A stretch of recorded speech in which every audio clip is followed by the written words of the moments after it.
He then places it around the flywheel, and as it cools down, it it like sets itself onto. I was like, how did you think to do that? He's like, I just read the directions. It said it had to be heated with a torch. He's like, why do that when I can just bake it in the oven and then put it in? And as it cools Because down, your turkey's gonna smell like gas now.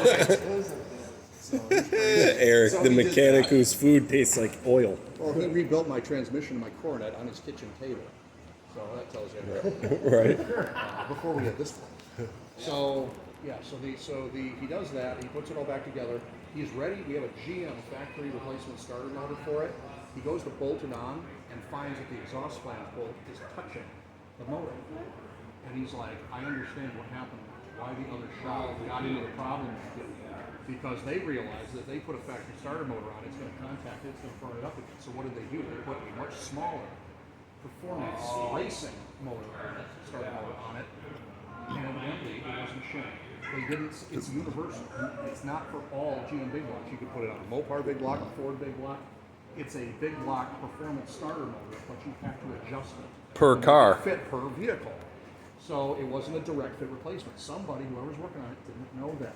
So, as Eric said, lack of experience. Some people shouldn't be working on cars this old. They're very fragile. Right. And the part supply, if you do that small mistake and screw up the back end, now we got a big problem. A big problem, and they lost a customer because of it. Right.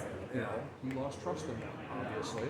So I said, I called the owner and I said, hey, we're in the same situation, but here's what we're going to do differently. We believe, we've looked at photographs, and we can find an NOS 1969 starter motor with a narrower taper to the stator, which we think will then clear the exhaust flange bolt. So we have to wait another couple weeks for it to get here, but hopefully it's going to solve the problem. Yeah.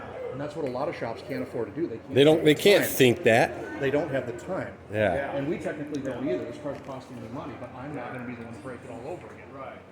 Eric and I can afford to wait to make sure that this car gets fixed. Well, let me know. Can you film the engine from where you're at? Yeah. Huh? From where I'm at. Yeah, from where you can get. Oh, cool.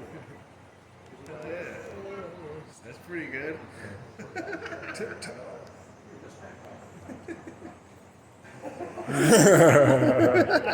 Don't worry, Ross. I can get the engine from down here. Oh, okay. I go, can you film the engine from where you're at? Yeah, this thing's sweet.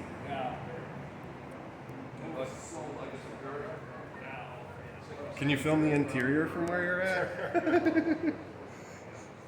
Probably not.